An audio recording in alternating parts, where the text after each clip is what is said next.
welcome folks. Yet another deeper inquiry session, this time on imagination activism, an emergent field with loads of foundational applications in grassroots movement building, but also in life in general. So if we're looking at politics from a systems change perspective, imagination activism is a foundational lens through which we can do this reflecting work and movement building. And we have with us Phoebe Tickell, who has been molding and sculpting this emergent field for the last few years, developing moral imaginations and working with councils now to apply this work in context and much more. So you can find out her work on socials. Yeah, I'm just going to pass on the word to Phoebe. Take us away. Great. So good to be here, and it's so nice to be in a big populated Zoom room. I feel like the time of these really full up Zoom rooms has kind of, for me at least, kind of passed with the heat of the pandemic. And so this is bringing back some memories of having like a grid full of so many faces. And it's actually quite cozy and nice to be here. So welcome, everybody. I'm really thrilled to have this time with all of you to talk to you about this work of imagination activism that Ivan and I were just talking about earlier today. Like, really feels like it's an idea whose time has come. And I'm starting to see the term pop up in lots of different places. I'm really excited to really let it out into the world. And we have various things planned next year, an event, a festival that we're in the midst of planning with people on this call, actually Richard from Transition Towns. We've got programs, we've got various ways to get involved. So I just that person. There we go. Yeah, folks, please do stay muted. So today, what I'm going to do is I'm going to present for around 30 minutes. Not more than that, maybe less if I can. It's a topic that has been the fruits of many years of work and a lot of different chapters, a lot of different variations, and there have been many influences, and I won't be able to acknowledge all of the influences on this work on this call.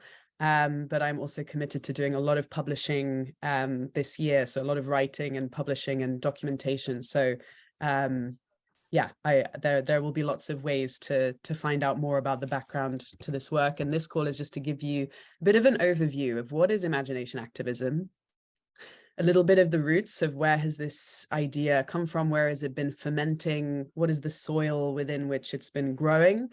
What are the projects, like the practical projects that myself and my organization, Moral Imaginations, are currently doing. And then we will have a chance to discuss and get into some question and answer.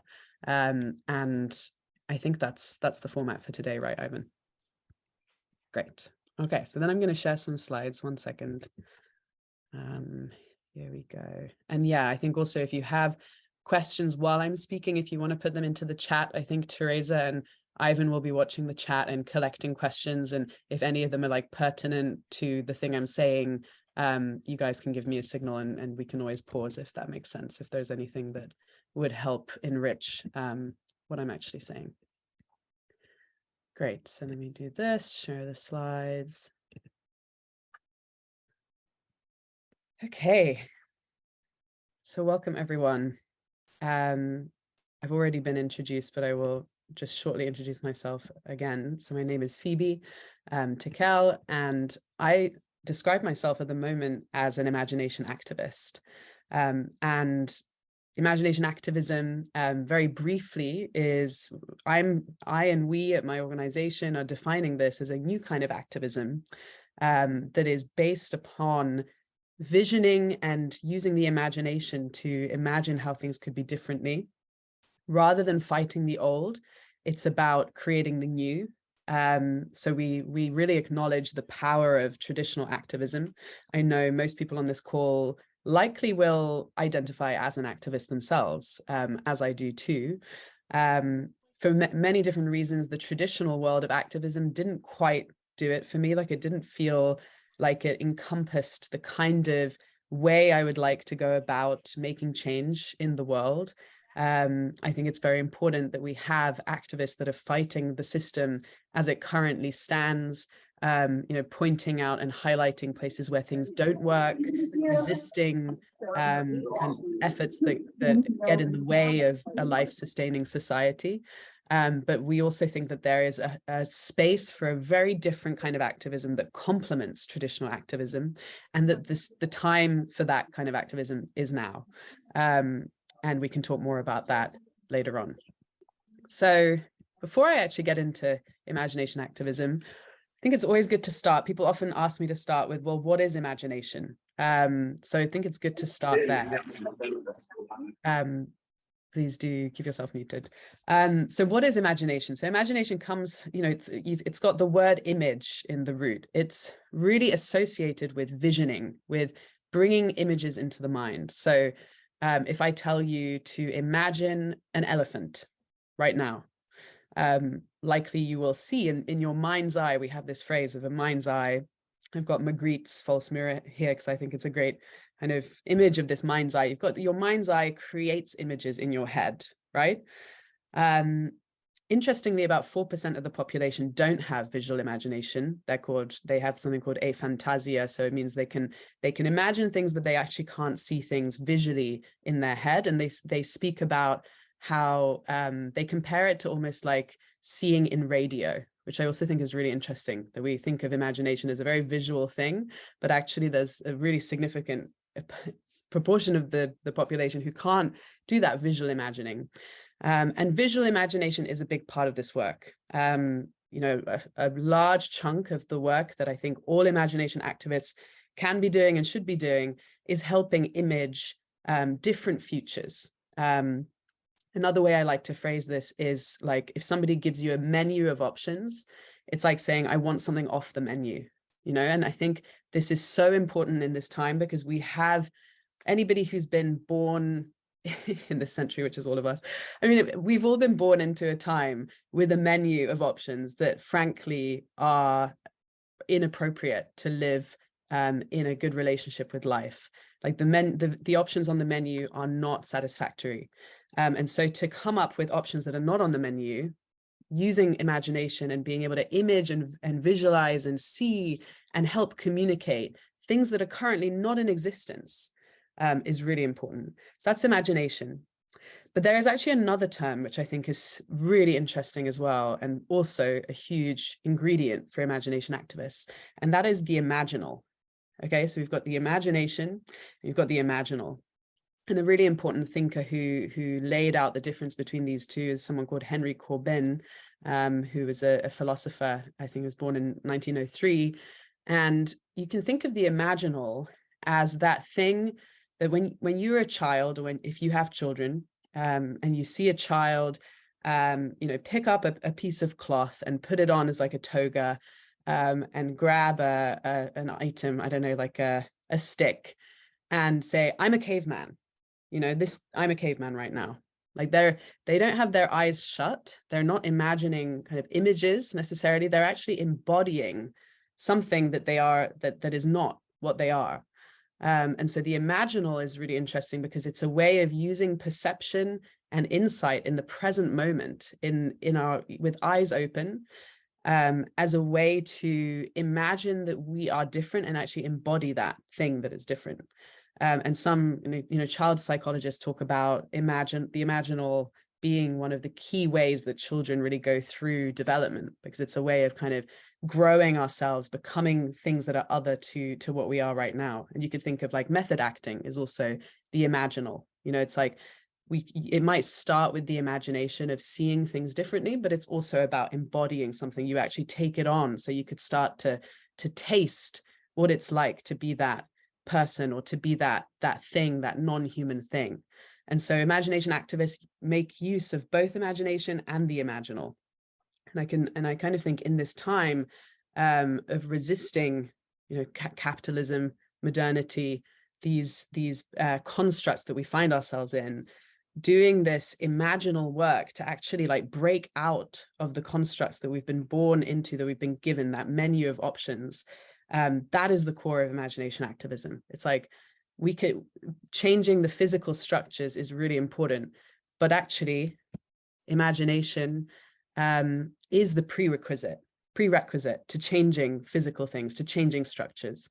So I like to say imagination is this prerequisite to changing the world. You know, Martin Luther King famously said this line, "I have a dream." You know, the civil rights movement, women getting the vote, all of these huge changes in history show us that things that previously felt like they were impossible, you know, to the people before that, there are these things that felt like they were impossible, and they became possible because a small group of people, you know, maybe just one or two people, a small group of women who were sitting and talking about what would it be like if we could vote? Why can't we vote? What would that look like? What would that feel like? How do we make that real? And so the imagination is it's this fertile, rich capacity that can propel us into changing society and the way things work, the way we do things. And some people say at the moment that we're experiencing what is called an imagination crisis.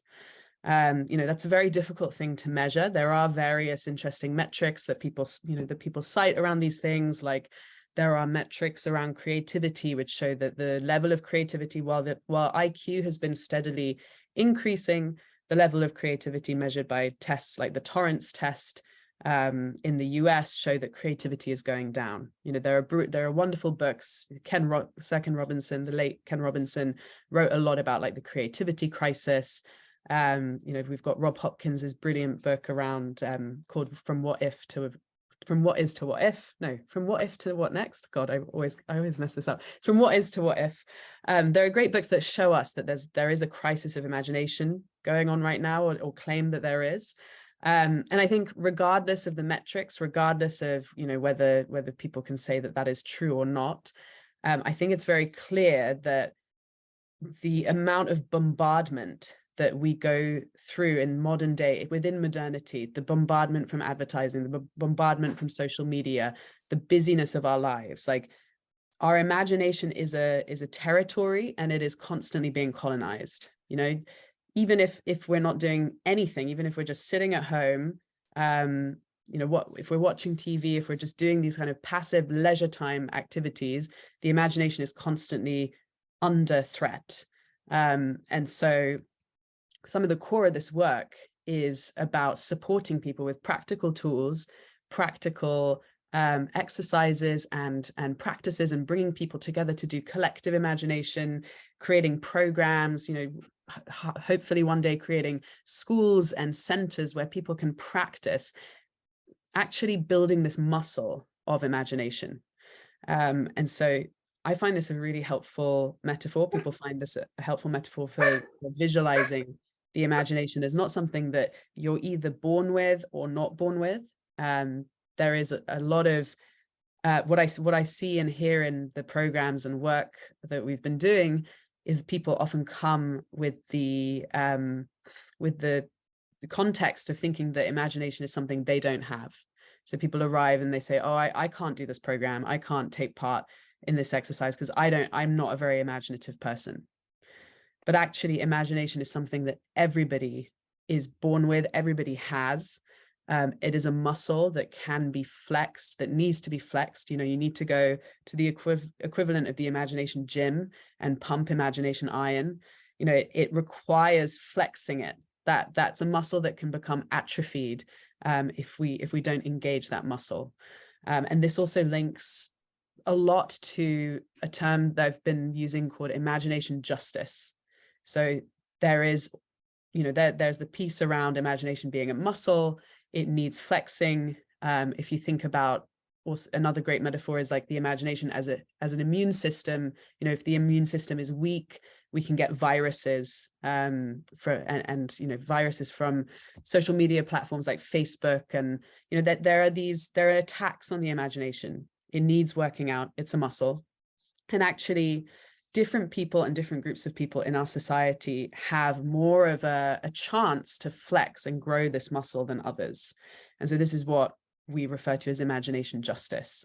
Like, who is getting to imagine what our world looks like, and whose imaginations are actually listened to and translated into action. That's another piece. You know, people can imagine all they like, the communities that we work with, and that, you know, more and more communities are starting to take part in this and act within this movement of imagining things being different, doing collective imagining, communities coming together, collectively imagining alternative, desirable futures. And yet, if the powers that be and the people that are holding the capital and the local councils and the government don't listen to what is imagined and actually give their resources and their time and share power to put imaginations into action, then it's kind of pointless imagination. And actually, one of the most harmful things I have found in my work is when people make that effort and do that vulnerable work of sharing their imagination. Like, imagining things being different is quite a vulnerable thing, because it ignites hope. It ignites a sense of like, wait, why are things not, you know, why don't I have access to those things? Like, why is everything so unfair? Like, it can be a vulnerable activity. It takes effort. It takes risking being humiliated. Like, there's a lot of hang-ups around doing this imagining together as well. And if people engage in doing that imagination work and then are not listened to, that can be crushing. It can be really crushing, and actually can have a negative consequence. So there's something about, within this work, balancing the imagining with also making sure that it doesn't kind of fall flat. Like, when doing work, especially with communities who come together to imagine, it's like, great, we're imagining the future and then nothing happens. That's actually a problem, and that's a risk. So I wanted to just hat tip to this brilliant anarchist thinker, Hakim Bey. And this is one of the concepts that has influenced me and fed into this concept of imagination activism. So this is ontological anarchism. And I love this set of quotes. I'll put a link in the chat. So there's some writing where he talks about ontological anarchism. And so he talks about how, you know, the revolt is about like throwing off the kind of infrastructures of just how things are. You know, the nature of things is such and such. And so the revolt is really to throw this off and to make a kind of uprising, and then to out of nothing we will imagine our values, and by this act of invention we shall live. And so this also brings me on to talk a bit about moral imagination in a second. I'm going to skip this. We can come back to this later. And so, like, key terms in this work, so defining some of the key terms. So one of them is moral imagination. And so this is also the name of my organization, Moral Imaginations. And people often ask me, like, why moral? You know, why don't you just call yourself imaginations? Like, the amount of times that people have kind of just like shared this with me of like, oh, why don't you just drop the word moral? You know, it's a bit disruptive. It's like, it's a bit weird. Why do you use that word? But actually, to me, it's really important that we specify what is informing our imagining, because imagination alone can be, it's amoral. It can be used for good. It can also be used for very negative consequences. You know, I often cite that nuclear weapons are the products of imaginations. War is the product of collective imagining. Collective imagining can lead to enormous destruction and inequality and oppression. So what is it that we do when we do what Hakim Bey talks about, that we actually imagine with our values, and building new from that? And so this was some of what this term moral imagination tries to capture. It's like, another piece that feels important to say here is that our ethics, our morals, our moral compass and our ethics cannot be separated from the way we see the world. You know, when we see something as having value or not having value, that influences how we act, and therefore it influences our ethical stance on the world. And so there's something very key here about moral imagination being an imagining imbued with our values, imbued with our sense of what is right, and being driven by justice. You know, this work is really driven by a deep yearning and longing for justice. So if we're using imagination that is driven by justice, this can be thought of as moral imagination. And the kind of that's part of what this term encapsulates. The key thing of moral imagination is that it's imagination with others in mind. So it's imagination with the greater whole in mind, not just yourself. It's also others. In other terms, it's extending the moral circle of concern. Okay, so in philosophy, we talk about having a moral circle of concern, which for most people includes most strongly themselves, their families, their best friends, you know, people they know, people they care about, people they actually kind of interact with or have a personal connection with. And what moral imagining is about expanding that moral circle of concern, and how imagination can be used to bring the perspectives of people that we may never meet, of people who are not yet born, of people who are not human, non-human people, and actually generate empathy using imagination. So moral imagination generates empathy for humans and non-humans outside of our immediate moral circle of concern. And obviously defining imagination activism would be a good idea at this point. So moral imagination, I would say, is like one tool, one set of practices within this wider umbrella of imagination activism. And I think what this next year will really focus on, and the work that we hope to do with Ivan and Teresa and Gorilla Foundation, is really about identifying where are those other imagination activists, who else is creating, what other practices and methodologies exist within this movement. You know, it's moral imagination, I'd say, is one set of practices, but there are many, many others. And actually for this work to be really powerful and to get out there, it's gonna be about so many other people's work. And also that there are many different ways of doing this. You know, if I was to come along and say, this is how you do imagination activism, this is how you exercise your imagination, that would almost be like a complete that would fail to embody the spirit of the work itself. You know, everybody will have their own way of doing imagination activism, and it's not for me or anybody else to tell people how to do that. But the kind of key concepts behind what makes imagination activism different to just imagination is that it's an active application of imagination. There's an active component to it. So it's not just the passive imagining of kind of daydreaming or just allowing the imagination to run as it already is.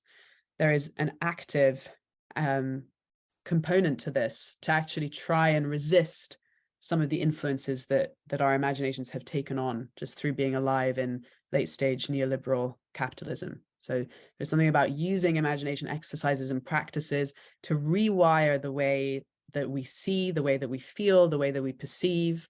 And then the key piece too is that it's activism. So we actually take action from that. So it's not just imagination alone, it's imagination translated into action. So moral imagination, I thought this could be interesting. This is, at this point, this is a lot of like the ideas and thinking. I've got probably another 10 minutes of slides on operationalizing this. Like, what is this looking like in action? And for the last year, we've been working with a local council in London called Camden Council. And actually a few other local councils as well. And we're starting to really build this movement at the level of local councils and communities. And part of the reason for this is because of the imagination justice piece.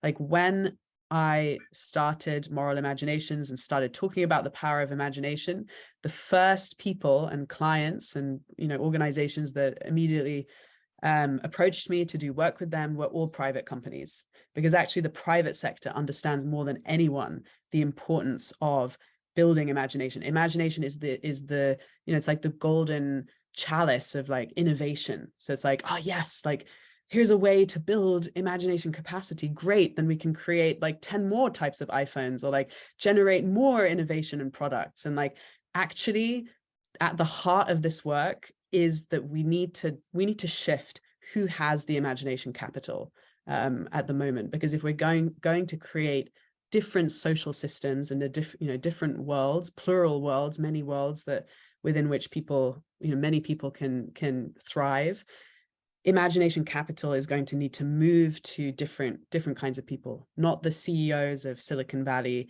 not Apple and Google and Amazon, but actually, how do we build the imagination capacity and the resource behind communities and local councils and the municipalism movement? And so a lot of the place where we have been operationalizing this work to start has been in the municipal imagination sphere. So doing this work with Camden Council, training 32 council officers in Camden Council. And I'm just thinking about whether we want to pause here and then do some talking about the operational, or whether it's better just to go through everything and then pause for a whole big discussion of it all. Yeah, second. Great. Good. Okay, so moral imagination. So that's kind of where this work started off, launched Moral Imagination in 2020. And we developed this framework, the 3 pillars framework. And so just to remind you of this, we're extending the moral circle of concern. I came from the world of biology and have been deeply influenced by the deep ecology movement. I've been trained and taught by Joanna Macy, Fritjof Capra, deep ecologists, systems thinkers, and people who have really been part of this movement since the 1970s of building a life-centric society, a kind of ecological civilization. And so I was thinking about like, what are the things that really stop us from getting there? And like, how do we shift the way we see the world in order to create a life-centric society? And so that's really what influenced this moral imagining framework, which we're now operationalizing in local councils and in organizations. So there are 3 pillars that we focus on within moral imaginations: future generations, number 1, nature and the more than human world, number 2, and ancestors and historical equity, which is number 3. And you can see this, there's a little diagram here on the right. And we do this because like there were so many different ways we could have started this work of applying imagination to actually shift systems, to shift governance and shift policy. But these 3 actually encompassed some really great shifts in perception, which I'll come onto in a second. And so this is this framework. We work with organizations. We're working with Camden Council to train their workforce as imagination activists. So to train council officers in building their imagination capacity themselves and in facilitating imagination for the rest of the organization as well. And then we work at the level of leadership and strategy and decision making and policy making to embed these 3 pillars into how decisions are made, how policy is made, and how imagination is actually used to bring alive the concepts of future generations, nature, and ancestors, and integrate those within the organization. So the organization itself is expanding its moral circle of concern. So rather than going on about like sustainability this and green that, and like, oh yeah, we should like, increase the number of whatever recycling bins, this is like going to the heart of how organizations work. Like this is going way beyond sustainability and way beyond being environmental. This is like, how can all organizations and local councils integrate the perspective of nature into how decisions are made? Like, what if the local river in Camden was actually considered a stakeholder in the decision making of Camden Council? What if future generations were considered a stakeholder in the decisions of Camden Council? And what if Camden Council deeply reckoned with the historical context of being in the UK, colonization, slavery, like the things that have been part of the history of a place and the history of a country, the history of people, the ancestry of people. So there's there's a lot in this. Like this could take, we could just do like a whole hour just unpacking this framework. We're not going to be able to do that, but I just wanted to just mention this because this is really core to our model and how we're working, as an example of imagination activism. And this is just to illustrate like what happens when you make that link between imagination and governance. So you've got the Future Generations Act in Wales, we've got the More Than Human world, you know, the Wanganui River was given personhood in 2017. I was in New Zealand at the time that happened, and it had a huge impact on me. And if we have time, we'll go into a little bit about ontological anarchism journeys of like these points in one's life that can really shift one's perspective on the world and make you realize that like the world doesn't need to be the way it is. So when I was in New Zealand and the river was given personhood, it was like this moment of like, what? Like why are not all rivers and all, you know, why is nature just not represented at all within the legal system? It was like one of these ontological anarchism frame shifts. And then, you know, ancestors, there's a lot of like legislation and policy around reparations going on in the US, which also, again, like brings that imagination of like who we were, what we once did, what is the context and history of this place, and bringing that into policy and legislation. So I'm going to just skip through these just so that we have half an hour of question time.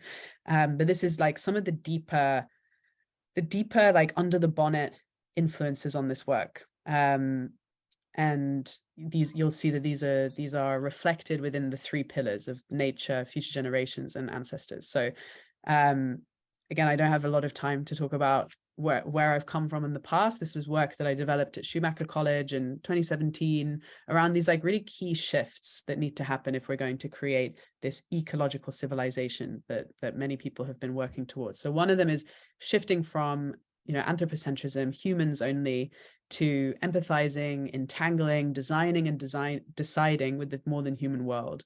So how do we shift our view using imagination to see human beings as one species in the wider family of beings and understand this interdependence and actually design from that place? So if the more than human world were a stakeholder in every decision we made, like if we always asked before making a decision, like, what would the earth say?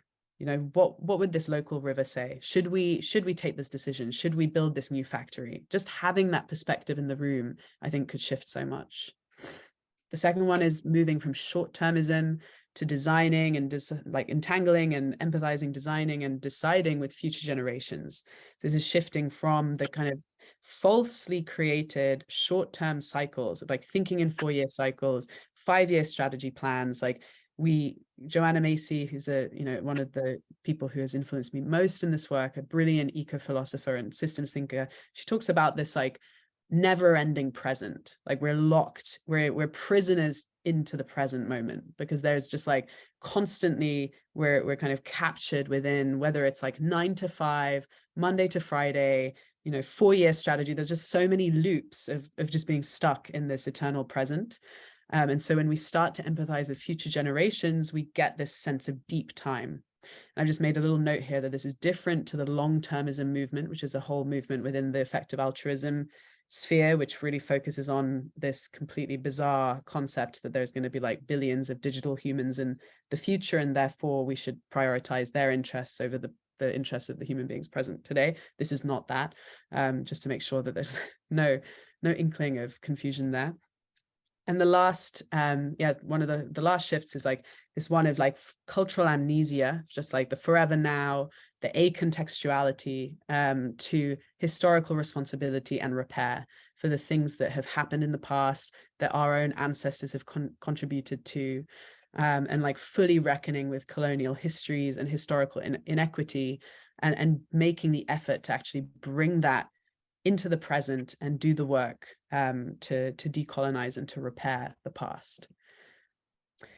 So those are the what's, and then the how of this work is like moving from analytical and rationalist and materialist, positivist, like cold data. I think, actually, I won't go into this, but I think Nora Bateson might be one of the future guests in this little inquiry series. And so her work around warm data as well has been really key and important. But there's a shift here around moving from analytical ways of change, like we can change people's minds through showing them facts, to actually we can change things by engaging our imaginations, our intuitions, and embodied knowing. And I've like paid a bit of homage to the high priesthood of science of Descartes, up in the top right, who said, "I think, therefore I am."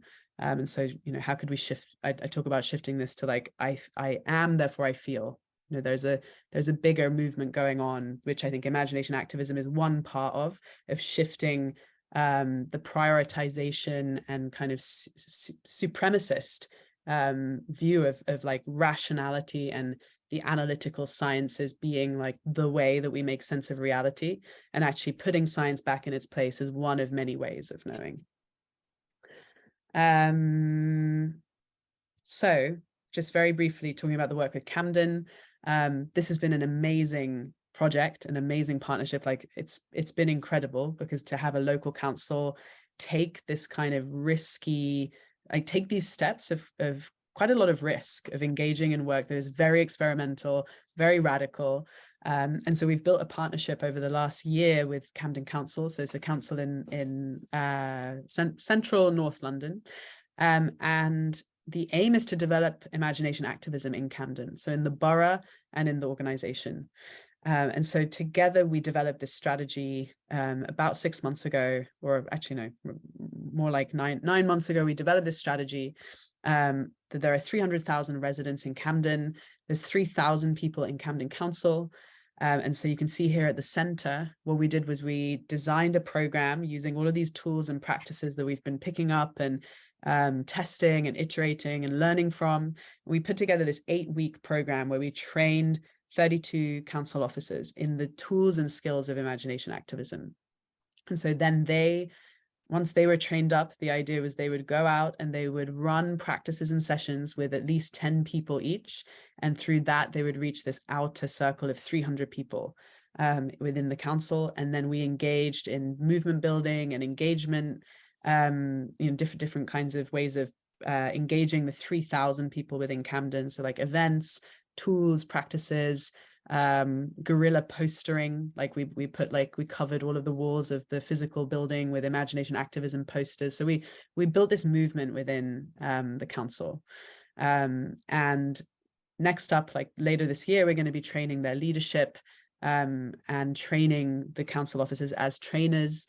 A result of the program has been that Camden has signed up to giving every single employee an imagination time token. So they each get like an hour. I mean, I know it's not a lot. It's like, obviously, within the imagination activism vision and dream, there'd be like, you'd have like half of your time available for imagining and ontological anarchism. But for now, like these are these first little experiments that Camden Council is committing to. So they've committed to making £15,000 available to imagination activists in Camden, to bring imagination into their work, to increase imagination capacity in Camden. They've committed to having a space that is that's available for people to go and feed their imaginations and engage in imaginative practice and exercises. There's a community of practice, and there are these time tokens. So anybody can use one of these imagination time tokens to do anything that they can justify themselves contributes to their imagination, increasing imagination capacity. And we've been over the last few months, we did a very rigorous evaluation process of the program, and we found 92% of council officers reported an increase in imagination capacity. Really interestingly, almost 70% reported an increase in psychological safety. So there's this really interesting link between imagination and psychological safety. When people feel safe to imagine with others and to be taken seriously and have permission to do that, they experience an increase in their psychological safety. And 100% felt that they'd been equipped with practical tools that they could then apply to their day-to-day work. So yeah, this has been an incredible project. I think it's just the beginning of showing what can be done in an organizational context, and how we might be able to shift organizations and local councils to become incubators of imagination rather than, quite the opposite, places where imagination does not flourish. And I think we should probably pause there. This is just a little bit about the program structure, building personal, collective, and wider collective imagination. We can always come back to this if this is of interest. Here are just some of the things that we hear from people. I mean, one of the most rewarding things about this work is like hearing from people how genuinely transformative it is to have space and time to radically imagine and to get into connection with their imagination and their sense of who they really are, what their values are, what is their moral imagination telling them about their life and kind of world they want to live in.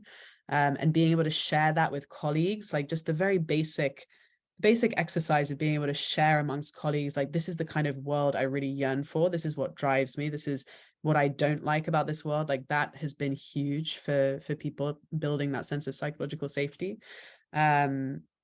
But it's also interesting, like the last quote, it's more than a program, you know, imagination is this whole way of thinking, it's fundamental. Something that I'm interested in is like, can imagination activism really be contained in organizations? Like, when does it just go beyond the organizational kind of infrastructure and container?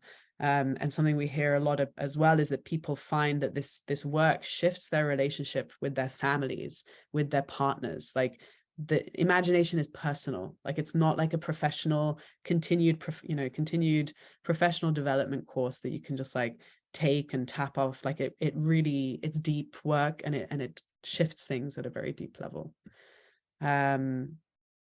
Yeah, so I'm going to pause there. I've definitely talked more than half an hour, and I'm very sorry about that. There's just so much that I know we've been wanting to do this session for so long, and there's like so many things that we could probably spend an hour talking about within this. And I hope I haven't tried to cover too much, but hopefully that's like a good jumping off point. And I hope we can also just go into a little bit in this next bit that around this being a movement that we are trying to build with the help of Gorilla Foundation, and inviting people to also contribute around how they use imagination activism already. You know, maybe you already identify as an imagination activist, maybe you have already for years. How can this work and movement help you? What is it you need? And how would people like to get involved? But I'll stop talking there and hand to Ivan. Thanks a lot, Phoebe. And yeah, thanks for introducing the different potential areas of inquiry and anchoring it also into one experiment. But it also just shows that there are many that can be branched out from this work.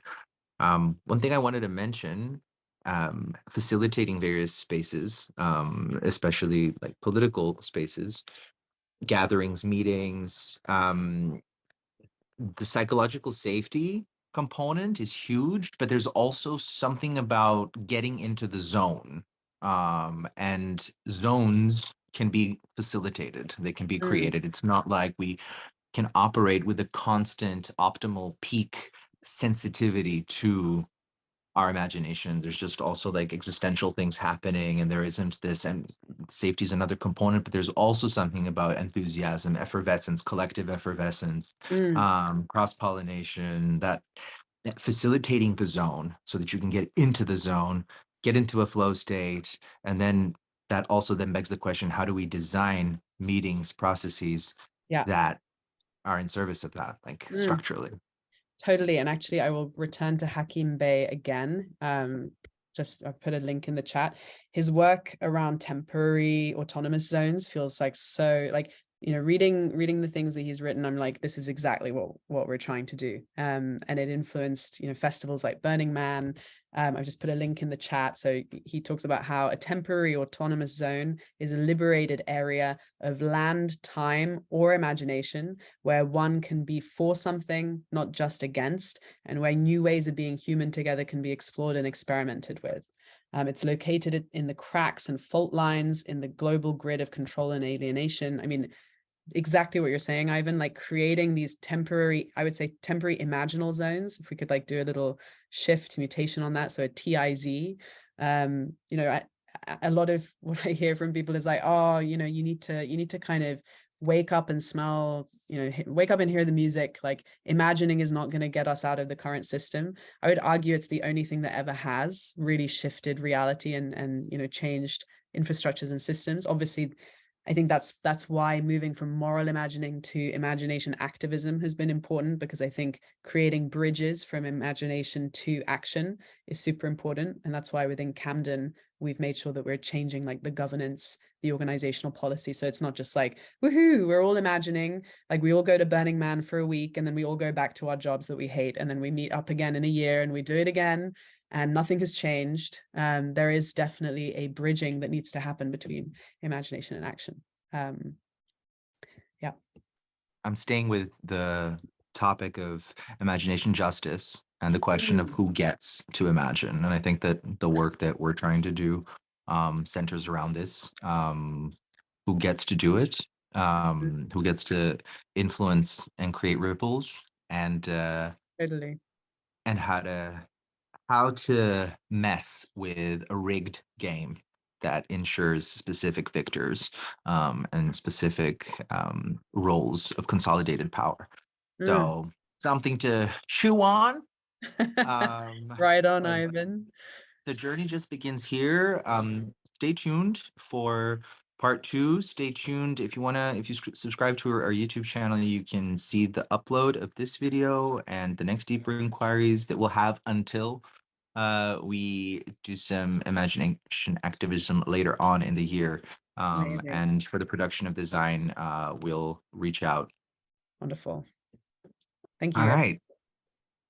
Thanks, folks. Thanks, everybody, for being very vivacious and engaged. And the journey continues.